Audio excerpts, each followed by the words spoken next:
Welcome to another episode of the Japan Reach podcast. Embark on an exciting journey through the heart of Japan, its vibrant culture, fascinating traditions, and the stories that make it truly extraordinary. Our team has traveled far and wide across Japan, immersing ourselves in its rich culture and connecting with its incredible people. Now we're bringing those unforgettable experiences straight to you. From hidden gems to captivating guest stories, each episode dives into what makes Japan unique and inspiring. The man I met is no man. A demon. Nothing can stop him. Konnichiwa, Tomodachi. Watashi wa Jan desu. And today we are going to talk about one of the most recognizable cultural icons in the world, the samurai. Long before the anime heroes and katana-wielding video game characters, Japan had real-life warriors who were just as fierce, disciplined, and iconic. For over 700 years, these sword-swinging nobles ruled Japanese warfare, politics, and even fashion. Their legacy is packed with epic battles, poetic deaths, philosophical codes, and a surprising amount of paperwork. Let's take a dive into the thrilling, and sometimes surprising, history of the samurai. I think we all have an idea floating around in our heads about who the samurai were. My first introduction to the concept of samurai came from watching the movie Seven Samurai, directed by the legendary Akira Kurosawa, on a lazy Saturday morning.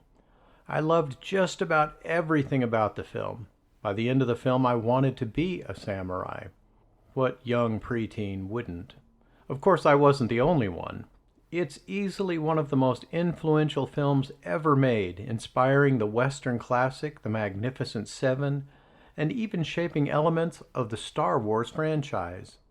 I was captivated by the sheer ingenuity and bravery of these outnumbered warriors as they faced overwhelming odds and delivered justice in a battle that felt both gritty and noble. Of course, Seven Samurai is fiction. The first time I went to Japan, I visited the Shizugataka battlefield that was high on a mountaintop overlooking Lake Biwa, Japan's largest freshwater lake. In that place, 500 years ago, two samurai armies fought in the clouds in what led to the eventual unification of Japan. It's funny how, even as I have aged, I never became less fascinated by these amazing warriors. The word samurai comes from the Japanese verb saburu, meaning to serve. Originally, they weren't noble warriors in shining armor. They were more like heavily armed bodyguards for wealthy landowners during Japan's chaotic early periods, around the 8th to 10th centuries. These landlords needed protection from rival clans, bandits, and tax collectors, the most terrifying of all. As the imperial government in Kyoto weakened, regional clans gained power. The samurai, fiercely loyal and battle-ready, became essential in this shifting political landscape. Over time, these fighters were absorbed into the upper class, and by the 12th century, the samurai weren't just protecting power, they were the power. Things got real in 1185, when the Minamoto clan defeated their rivals, the Taira, in a legendary naval clash known as the Battle of Danoura. The victorious Minamoto no Yoritomo was granted the title of shogun, or military dictator. This kicked off the Kamakura shogunate, where the emperor was still technically in charge, but in practice, the samurai ran the show. This system lasted, with just a few interruptions, for over 600 years. Samurai didn't just fight. They governed, they collected taxes, ran provinces, administered justice, and occasionally stabbed each other in the back, sometimes literally. Samurai weren't just brutes with swords. They followed a moral and philosophical code known as bushido, or the way of the warrior. Think of it as a blend of Stoicism, Zen Buddhism, and die with honor or don't come home energy. Bushido emphasized loyalty, self-discipline, courage, and honor above all else.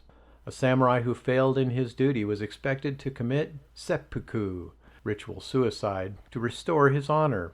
Yes, this involved disembowelment, No, it wasn't pretty, but it was considered noble and necessary. Weapons of choice. The katana, with its elegant curve and deadly sharpness, is the rock star of samurai weaponry. But samurai weren't one-trick ponies. Early on, many fought with bows on horseback, Japan's medieval knights, essentially. They also used spears, yari, polearms like the niginata, especially favored by women of samurai families, and later, firearms brought by Portuguese traders in the 16th century. Despite adopting guns, samurai never stopped romanticizing the sword. The katana was considered the soul of the samurai, a symbol of status and identity as much as a weapon. Japan didn't enjoy long stretches of peace. From the 15th to the 17th century, the country was plunged into the Sengoku period, a 150-year-long civil war. Samurai clans battled non-stop for control, forming and breaking alliances with all the politicking and betrayal you might find in a Shakespearean play.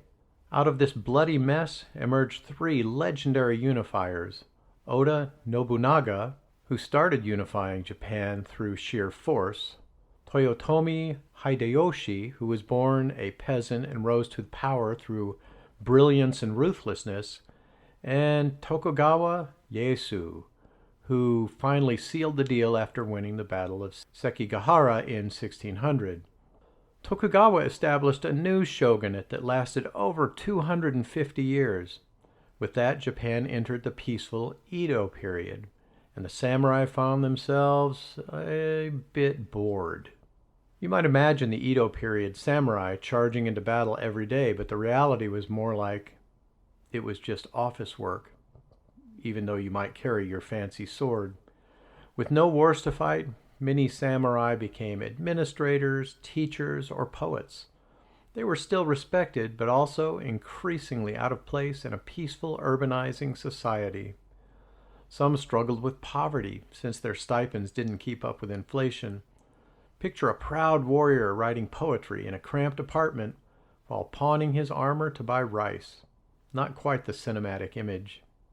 Still, many samurai adapted. Some became scholars, artists, or philosophers. The idea of bushido evolved too, focusing more on ethical behavior and loyalty than literal battlefield heroics. The 19th century brought unwelcome guests, Western powers with big ships, big guns, and bigger demands. Japan's isolation ended with the arrival of Commodore Perry from the United States in 1853, and the resulting cultural and technological shock kicked off a revolution. By 1868, the Meiji Restoration had overthrown the shogunate and restored imperial power. The government began modernizing rapidly, building a Western-style army and abolishing the samurai class. Samurai lost their privileges, including the right to carry swords in public. Some accepted it, others did not. One of the most famous samurai rebellion came in 1877, led by Saigo Takamori, often dubbed the last true samurai. His revolt failed, but it became the stuff of legend and loosely inspired the movie The Last Samurai. Though the samurai as a class faded, their influence never disappeared. Bushido ideals shaped Japanese nationalism, military ethos, and even corporate culture. Samurai appeared in literature, cinema, manga, and every corner of pop culture. From the Kurosawa films to Jedi Knights in Star Wars, yes, George Lucas was inspired by samurai. Today they remain a symbol of honor, discipline, and mystique.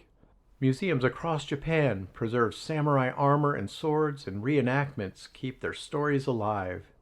I hope this gives you a more complete picture of what the samurai were all about. They were more than just sword-fighting soldiers. Their ethos weaved its way through Japanese culture as they transitioned into politicians, poets, philosophers, and bureaucrats. Their story is one of rise, adaptation, and eventual fall. But their legacy, full of drama, heroism, and elegance, continues to captivate us even today.